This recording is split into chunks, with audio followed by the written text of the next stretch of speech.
It's time. We're gonna be ranking the melee specs in the War Within when it comes to their reworks and their hero talents and how fun they are to play. Kind of a little bit how much damage they do, but that's always going to change because of tuning, but also how likely they are to be played, maybe as an alt, maybe as a main, because there are definitely winners when it comes to the melee specs in the War Within, and they're definitely losers. We're gonna start it off with neither of those two, which is arms, and I think I'm gonna be putting arms into B tier, kind of like an average spec, and I think this is a good way to probably start the tier ranking with the average to kind of establish where the breakpoints or the barriers are, right, where the middle ground is, and that is kind of arms. The reason why arms is B and not lower is because of its spec rework, and the reason why it's not higher and it's B tier is probably because of the hero talents, which are a little bit disappointed. Let's talk a little bit about arms really quick. It's a really good spec. They're doing a lot of stuff with cleave, which is great. They're changing some functionalities with the talents. I think they've reworked Battle Lord. I don't know if they reworked Dreadnought, but they did change the, I think it's called Strength in Arms, where it was a choice node with the improved sweeping strikes, and now sweeping strikes is a choice node with collateral damage. They've moved a bunch of talents around, which will change the playstyles a little bit in mostly AoE. However, I don't see enough to be amazing stuff there, and similar with Colossus, great, you get demolished. It's a cool ability that just destroys stuff and does a lot of damage, but once again, damage is relative. Outside of Colossus, it doesn't really feel like there's a lot of stuff going on there. And it's similar with Slayer as well. I was actually most disappointed about Slayer and the overall feel and theme of it. At the time of we making this tier list, the animation is fairly bland. I don't know if they're gonna improve the animation by the time the game releases, but until then, Blaze Storming and executing doesn't really feel that amazing on arms. A little bit better than on live, but not enough to, you know, prop it up in a higher tier, or at least make it an exciting choice and a refreshing way of doing Blaze Storm and execute in the next expansion. And talking about how good melee specs are wouldn't be possible without today's sponsor, Outplayed. Outplayed is a recording software that helps you capture your gameplay, whether it is one match or an entire session. We use it to record our class testing on Alpha, among other things, and we record a lot of footage. So much so that we always need to keep track of the length of the files, and even if we have enough space locally to store all our gameplay. Outplayed is constantly updating its UI, and now we can see a bunch of that data for those sessions when we get hours of content recorded for our videos. Whether you use it in the same way or clip stuff to post on your socials, Outplayed gives you a ton of options to manage your recordings. It's also free to use and quick to download. Simply click the link in the description to get yours right now and support the Marcelian Online channel in the process. Thanks Outplayed for sponsoring this video. And now let's move on to Assassination Rogue. Rogue is going to be a very difficult class to talk about at the point of making this video, which maybe that's good because maybe you can put the feedback out there, but Assassination Rogue has had some changes in its general talent tree, not major, and it's kind of hard to tell now considering that the hero talents are kind of borked. The changes that it had through its spec trees are probably okay. I know that they've addressed Kingsbane because they don't like Kingsbane being that big, and that's something that I particularly loved, but I can understand how that could be a degenerate and cookie cutter playstyle, and enabling more diversity throughout its capstone is something that's great. Not to mention that I believe Assassination, together with Outlaw, they've lost Shadow Dance in the War Within, so that kind of impacts the general playstyle, but you do get 2 charges of Vanish if you so desire that can probably kind of give you the enablers from stealth that Shadow Dance would do without probably damage amps, which I guess that's great because Shadow Dance was mostly a subtlety thing. I don't know how that would affect the general playstyle. We didn't have a chance to do dungeons with Assassination, so I had to play this in the open world, and you cannot really vanish in open world because it just resets combat, and that's kind of stupid. But with that out of the way, I am kind of a fan of the new changes for the general spec of Assassination. I am not a fan of the hero talents. Dear Lord, I could not tell I had hero talents at all. I am sorry. I love Rogue. I love the Assassination. I've mained Assassination. Deathstalker is just very disappointing. I get the theme of it. The theme is cool, and I would kind of like it to be a little bit more impactful, like selecting a target and just wailing on that target, just assassinating it. That's great, but it doesn't feel like it synergizes with a lot of other stuff that you do, and there are a lot of things that either they don't change anything for the rotation or they kind of make it a little bit harder and more annoying to do, with constantly having to consume 5 combo points to enable the Deathstalker, and I think that's true for Fatebound as well. I'm not sure what to think about this, because you'll probably need deeper stratagem to make sure that you don't overcap combo points and always consume at least 5 combo points on a finisher. Yay, I suppose, but it's very unimpactful, it's very uneventful, and similar to Fatebound as well, I love the concept of Fatebound. It is so ridiculously RNG. Without add-ons, which is an experience that a lot of people might have, I couldn't tell what was going on. I couldn't tell I had hero talents. I couldn't tell that my coin flipped one way or another. There's no real visual indication outside of like a little tiny circle that shows your coin somewhere on the ground. I guess that's also similar to how Outlaw has its roll the bones animation on the ground. That's really it. I mean, don't get me wrong, the talents do have stuff going on, but I just cannot tell I'm playing hero talents. I'm not a good rogue. Sure, there's stuff going on, but if I cannot tell, I mean, I would imagine other people cannot either. So I'm gonna be putting it into C tier. I would probably put it into D tier if not for the class changes that kind of make me slightly excited. I don't know if they're better or not, but they make me excited to play, which is why I'm putting it into C tier. Outlaw shares similar issues with Assassination. Fatebound is kind of still doing the same thing, and the rework for Outlaw, actually, I'm not a big super fan of it. I love playing Crackshot, and the fact that you lose Shadow Dance really nails Crackshot in the head. However, Outlaw did need to have some stuff changed about it, because it was a little bit ridiculous with how fast it was getting its cooldowns, how many stealth windows you would get. Once again, you can just use Vanish if you really want to do that. So it's maybe neither here nor there, but there have been some talents swapped around. I know Ghostly Strike is now a capstone, if it will remain a capstone. Blade Rush has swapped positions in the talent tree. Killing Spree, I think, has swapped positions in the talent tree. There's some new identity moving around in the outlaw tree, and I was not really sure how I would be best to take advantage of with the new hero talents, and I don't like going into a spec not knowing exactly what I need to do and what I need to pick to do what I need to do. And that's kind of outlaw. Outside of that, Trickster actually has been surprisingly way more engaging. Pressing one of the 2 charges of Feint, which is what I went through when I played Outlaw, didn't really seem that bad. Actually, putting this track down and having a smoke bomb is cool as fuck, regardless of whatever other stuff Trickster does. Outside of all of the talent trees, ironically, Trickster is the funnest talent tree for all rogues and the most interesting one to actually play with, considering how much we bashed it when it came out. So I'm gonna be putting Outlaw into B tier in terms of the overall wins and W's that it's gotten so far. It could be a little bit better.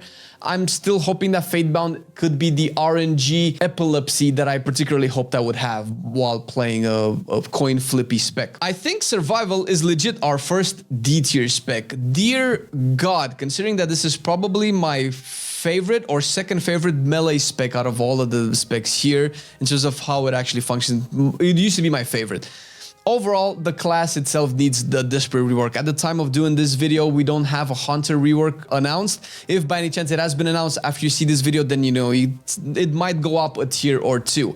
But it still won't probably be S tier, even with an amazing class rework, because the hero talents are just turbo boring. Oh my god, I couldn't believe how disappointed I was, and I'm sorry that I have to say this for one of my favorite specs, how disappointed I was with the hero talents. I don't really see Sentinel being a survival thing. I don't think it makes much sense to summon an owl and have to be in the circle to do the damage. Oh, because, you know, with the owl thing, circle, like I'm not gonna remember all the names because I didn't care. To summon it, I think you get it from bombs, you get it from coordinated assault. It felt like both hero talent trees wanted me to have coordinated assault, and I know that coordinated assault does not work properly with Spearhead, which is something that still needs to be addressed before the expansion launches, otherwise it's just poop and is overall bland. I don't necessarily feel like it's a downgrade from what we have in Dragonflight, but it has almost no redeeming factors. Not even pack leader with all the pets. I don't think kill command is an interesting ability to press as survival outside of everything that it does, and have a lot of functionality put into kill command is just not for me. Maybe it is for you, but it's not for me. Enhancement has been an actual surprise, and it's still not fully implemented currently on the alpha, which is beta that you can have access to because currently it's still alpha here. Stormbringer is almost a full hero talent tree, funnily enough. The visual impact of actual Tempest is fun, and having it cleave with Primordial Wave is giga fun, and probably a cookie cut-cutter way to play Stormbringer. I cannot see the value of Tempest not being exploited with Primordial Wave being an actual thing. I would be surprised if Stormbringer Enhancement Shamans do not play Tempest. I don't think Shaman has had any changes to its overall talents in the class tree, and I'm still waiting for Feral Lunge to not be a choice that I need to debate, because I love Feral Lunge. But Stormbringer has been fun. But outside of that, it's just boring. Outside of when you have the Tempest, it's cool. The visual impact is not as high as a lot of other classes, and the overall synergy with Tempest is kind of half there. Half is fun. I love the free chain lightnings. That's actually pretty cool. And that's pretty much it. Totemic has also been surprisingly interesting with the big totem and the implications of it. Once again, enhancement isn't fully implemented to fully grasp what it would mean in proper content to play the spec, but it's been a lot more enticing than most other specs. I'm going to put it into A tier with a little bit of hopium. I feel like it's been a much more interesting experience to play than ARMS, so I have to kind of put a difference between them. It's not yet S tier, and it might not be A tier in the end. There are a lot of hero talents that do a lot of better stuff than what enhancement does. That is not Feral Druid. Oh, okay. This is similar to ARMS, where the class itself has had some interesting changes in its talents, and I support that. I am a fan of Rampant Ferocity. I'm glad that they came back. I'm not a big fan of what they've done to Berserk and how Berserk still plays into your spec, but I do like the fact that they're trying to make Feral be a more modern spec, let's say, with all the talents, with all the addresses to bleeds, how you do AoE, what your identity is in AoE damage, whether it is through spamming Primal Wraths or from doing buffs, bites rather. The choice of doing that has been also one of the few interesting things that Feral could do. But that's kind of where it stops. The class tree has been moved and made slightly a little bit better. I think Feral has a few more options as Druid utility goes, which that's great. That's a big plus. But the hero talents are a little bit lackluster. While Stalker is just basically the Feral that you all know and love, and that's it. You have almost no gameplay changes. You have no gameplay interactions. The dot bleed, the extra dot that you do, seems to have no real interactions with your spec still. It's great. It used to do a lot of damage when I played it last, and it has received some little changes into how you proc it and you maintain it. That's great, but once again, it's just the same old Feral. And Druid of the Claw has been probably the biggest disappointment for Feral for me. I fully expected to feel more savage, more wild, more bearish, but the bear synergy or the bear weaving that kind of I thought we would have as Druid of the Claw, and maybe a lot of other people did as well, just kind of doesn't really exist there. With the recent blue post that they did about this, I think they're just wanting bear form to be a tank option for cats, to give them a little bit more defensives. That's fine. That's not particularly interesting if I have to lose damage for it. I will probably put bear at the bottom of the B tier because of it's a little bit disappointing. The class design is not as great as it is for, let's say, the other specs, but the hero talents are not as bad as it is for the other B tier specs. So it's kind of where it's going to be. Frost Death Knight has also received a rework, and I think it's actually really cool. It brings the spec up to a next level. I'm going to be putting Frost DK into A tier next to Enhancement. I don't know which one is better. I think Frost has the potential to be a little bit better once they fully decide exactly what Breath of Sindragosa is supposed to be, because if the current version of the Frost rework is the one that we're going to end up with in the end, it's an upgrade, sure, but considering what S tier specs are going to be getting and the rest of the A tier specs are getting, it's a little bit behind. The hero talents, though, probably the main reason why Frost DK is currently in A tier. Right at the Apocalypse is just fucking sweet, but it is actually a lot more passive than Deathbringer, which has been what I really loved about Frost, I cannot even pronounce it, because you get so many sights through Exterminate, and also through the Frost sight that has been reworked from the class, you just have frosty sights of death all around, and that's a cool identity that I did not think Frost Death Knight needed, but it definitely does now, and Deathbringer brings that to life, and that's why I've had a lot of fun with Frost Death Knight in the War Within so far testing. Fury Warrior is a little bit in front of ARMS, but I cannot honestly put it into A tier. Its overall class spec tree is very bland. I would have expected a little bit more. I think Warrior suffers from this across all three specs, not just Fury or not just ARMS, where the diversity in the builds feel non-existent. We have Odin's Fury there, but as far as I understand it, unless something fundamentally changes about how it works and how it scales, it's going to be a dead talent. The only reason we played it a tier or two ago is because it had a tier set that was impacting it.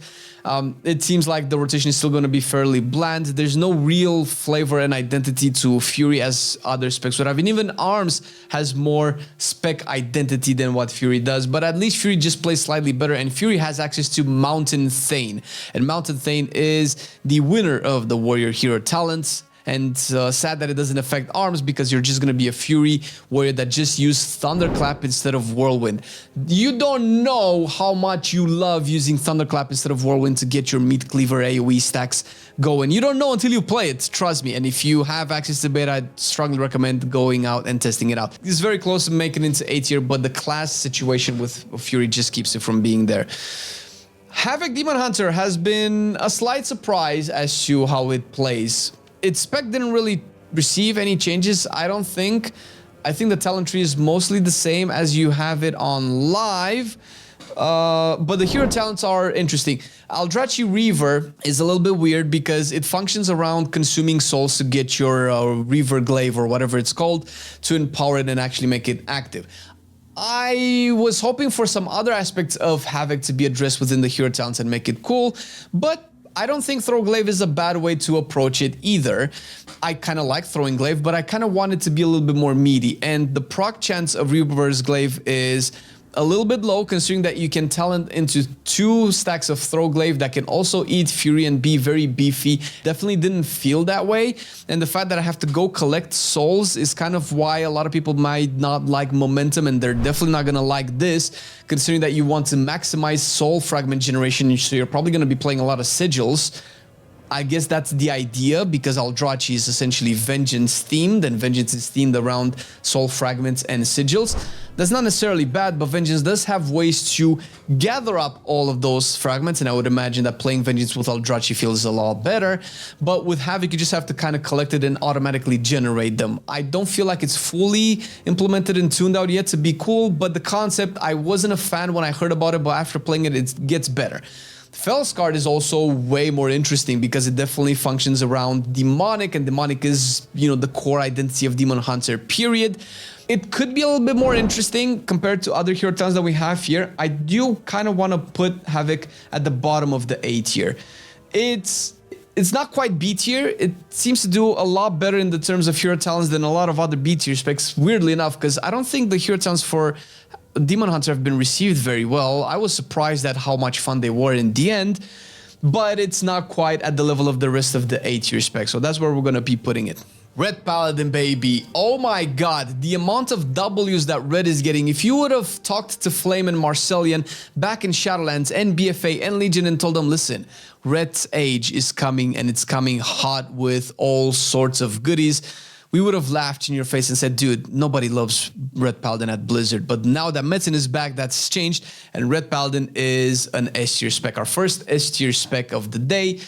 It's doing really well. Its identity change in terms of its spec is really cool, where you have Wake of Ashes actually proc wings, I believe, right now. And they constantly cycle through how it actually functions. I think now it's about 10 seconds of wings. And if you do this, you don't have the actual cooldown of wings, but you do get little windows of wings, which is great. That's cool. And the functionality of Wake of Ashes has been cool throughout. The hero talents of Red Paladin are some of the best hero talents in the game. Templar is something that everybody thinks they're gonna love more than anything, and it is hammery inducing. I do have one drawback for Templar, where the actual Hammer of Light is not a real hammer. It feels like an explosion of holy damage.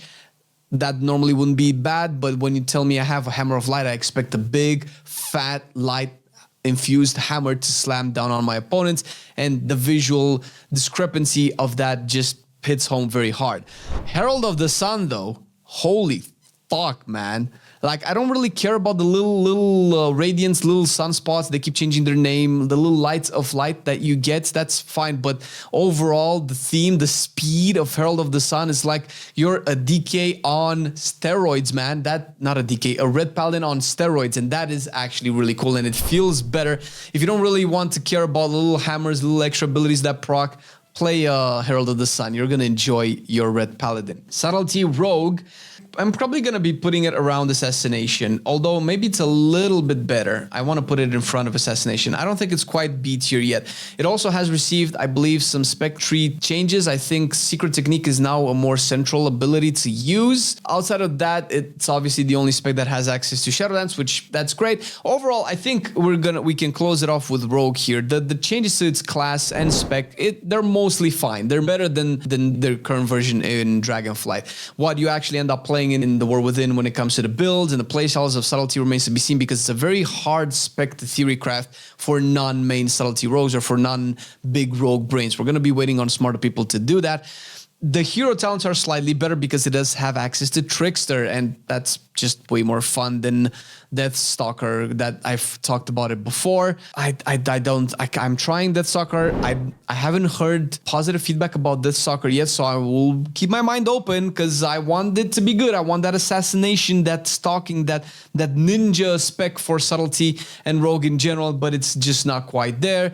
And the improvements to its spec and class tree has been amazingly enough to be prompted into B tier. Unholy DK, holy shit, dude, this spec has received some rework. I don't think it's quite as good as Red Paladin yet, but it's definitely fucking S tier, man. They're doing some work with Unholy, and everything that has changed so far with Unholy is giving me big loads of copium, man. Festering Scythe, oh my god. Now, I don't know if it's dog shit in terms of actual numbers and functionality, but the theme of it and what it's supposed to be doing, spreading wounds on everything, and then you just pop the wounds. Not to mention, a lot of talents have swapped around. You now have Abomination if you haven't seen our Unholy rework video, and the hero talents are just killer.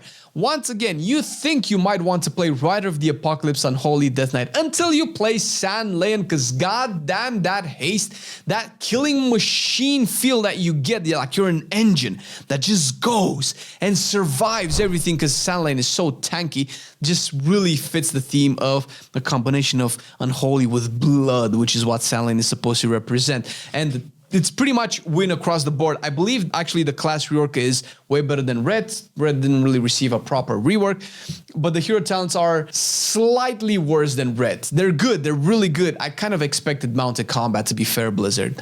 Where's my mounted combat? You didn't give me mounted combat like I thought I would, but I knew I wouldn't because everybody knows they wouldn't, but I wanted mounted combat. That would have probably put Unholy in front of Red. But what is in front of Red is definitely Windwalker. My god, the rework for this spec is insane. I am not a monk player by any stretch of the imagination, and I've never really cared too much about Windwalker. I could always appreciate the design of a really cool melee spec that just functions properly, and I can understand some of the issues that it has right now in Dragonflight, but the rework, holy fuck, this is mage level rework where you take concepts of Windwalker's fantasy and class flavor and you expand upon them to actually make them into legit playstyles. That is exactly what I want out of all the reworks. If that would alone be the sole criteria that I would judge all of these specs with, Windwalker would be in a tier of its own. That's how good it is. Infinite blackout kicks in AoE for gazillion damage.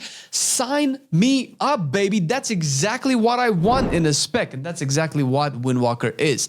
This is what we're looking at right now when it comes to the ranking of all the reworked melee specs with the hero talents as well. I am so hoping that a lot of these like B tier and lower specs get another pass at it, and I hope that the devs look at them and kind of bring them in line. If they need to take example for any specs, like the S tier specs are the point of comparison for all of these specs to be designed properly. And we already have a lot of videos out that you can check, particularly the Windwalker one, which is the winner, that you can check the rework for and be amazed at what a cool spec can actually become in the War Within.